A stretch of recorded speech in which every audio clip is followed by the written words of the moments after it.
Togo, 2023, une année électorale. Encore For Gnassingbé, ces scénarios folkloriques pour le statu quo. 2023 est une année électorale et For Gnassingbé, dans son message de vœux à la nation le 31 décembre 2022, a déclaré que toutes les conditions sont réunies pour des élections apaisées. Et comme à chaque rendez-vous électoral, le chef de l'État multiplie les sorties à travers le pays pour rappeler à la mémoire des Togolais son existence. Rien que pour la semaine du 22 au 28 janvier, il était à Kara avec l'ensemble de son gouvernement. En marge de la commémoration des 49 ans de l'attentat ou l'accident de Sarakawa, For Gnassingbé a rencontré les directeurs régionaux des services déconcentrés des régions centrales, de la Kara et des savanes. Les échanges ont porté sur la mise en œuvre, l'évaluation et le suivi des projets prioritaires de la feuille de route gouvernementale à l'horizon 2025. Le maître mot demeure l'efficacité et la délivrance de résultats qui ont un impact réel et sensible sur la vie des Togolaises et Togolais,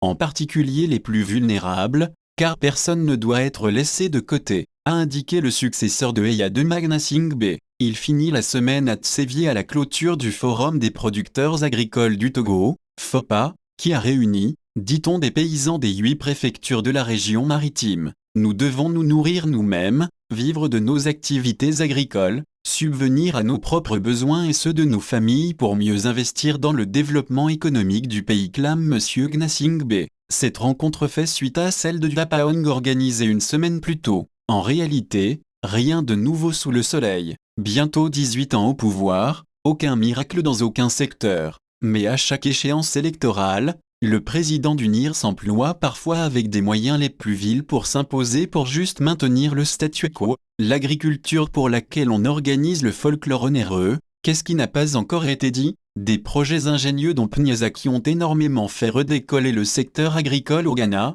ont été plutôt source d'enrichissement sauvage et illicite pour certains dans la grande impunité au Togo. Que reste-t-il encore à Fort quand le Togo n'est même pas en mesure de consommer tous les fonds du projet national de promotion de l'entrepreneuriat rural, PNPER, financé par le FIDA au milieu des besoins à foison partout dans le pays? C'est triste que le maintien au pouvoir est devenu le seul et unique axe de gouvernance du Togo. Plus de 62 ans après les indépendances, que de sérieux problèmes de gestion des fonds alloués au projet dans le pays. À vrai dire, les gens ont véritablement atteint leurs limites.